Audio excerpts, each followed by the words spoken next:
The world is discussing Bhagavad Gita, and many things are, as I mentioned yesterday also, that we have to create new knowledge. How we can reinterpret Bhagavad Gita and how it can be documented. If you really want to touch Gita, I think you will have to live it if you want to touch someone. ज्ञान, भक्ति और कर्म तीनों के स्तर पे हमें कार्य करना है. ઓનલાઈન કોર્સિસ જો ગીતા વાટિકાના માધ્યમ દ્વારા અલગ અલગ પ્રોફેશનલ્સ માટે મુકાય, એમાં યુવાનોને પણ એમ લાગશે કે નહીં, આ ભગવદ્ ગીતાનો સાક્ષાત્કાર એમની ચેતના સાથે જોડાવું. જે આપણી અસલ આશ્રમ પરંપરા હતી, ગુરુ પરંપરા હતી, તે પ્રકારની આવી રેસિડેન્શિયલ સ્કૂલમાં આ પ્રકારની તાલીમ આપવી બહુ જરૂરી છે. अंतर्राष्ट्रीय स्तर पर गीता का जो मूल है उसको सरल और सहज तरीके से उस भाषा में अभिव्यक्त करते हुए चीज़ को आगे ले जाए.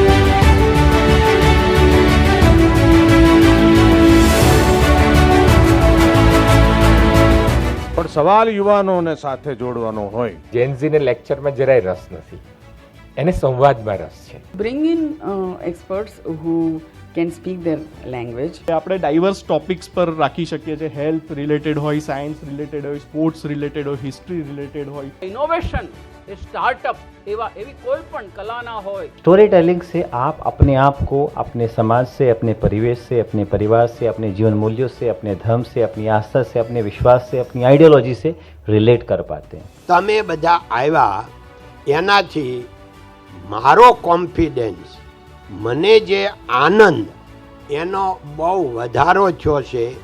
કારણ કે જ્યારે આપણા જેવા સ્વભાવના માણસો આપણા વિચારોના મળે ત્યારે આનંદ થાય. What next? What next what next?